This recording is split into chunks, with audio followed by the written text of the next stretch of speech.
Unsere Aufgabe besteht darin, in einer präventiven Funktion den Frieden zu bewahren. Makedonien darf nicht in einen Konflikt hineingezogen werden. Erst recht darf es keinen Anlass bieten oder gar selbst initiativ werden für irgendeinen neuen Krieg. Denn ein solcher Krieg würde sofort den ganzen Balkan erschüttern.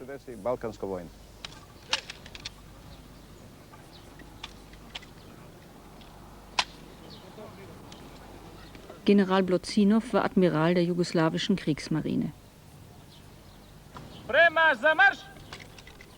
Er sollte mit seinem schweren Schiffsgeschütz die alte kroatische Hafenstadt Split in Trümmer bomben. Er verweigerte den Befehl. Das war nicht mein Krieg, sagt er.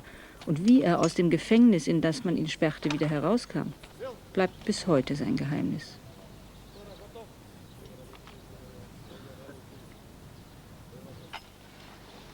Schon zu Beginn des Krieges war sich die politische und militärische Führung in Makedonien darüber einig, dass sie ihre jungen Männer nicht mit der jugoslawischen Armee kämpfen lassen wollte.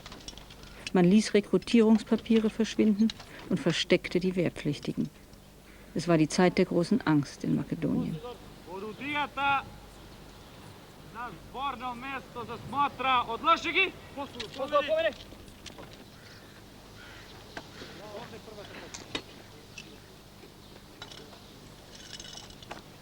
Koja posluga koga će izvrši sastavljanje na orudijata, pozadi orudijata neka se postavi. Poredica.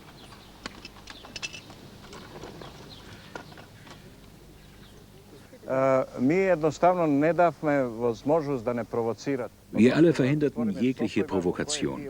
Wir vermieden Situationen, in denen sie von ihrer Stärke hätten Gebrauch machen können. Wir ließen alle ihre operativen und taktischen Möglichkeiten ins Leere laufen. Durch einen Vertrag zwischen Präsident Gligorov und General Adžić wurde der jugoslawischen Armee erlaubt, die mobile Technik abzuräumen und mitzunehmen. Sie waren jedoch so gierig, ja diebisch, dass sie auch die immobile Technik abbauten und wegtrugen. Die sanitären Einrichtungen, Küchen und Kantinen, Kabel, Lampen, alle Waffen, alles.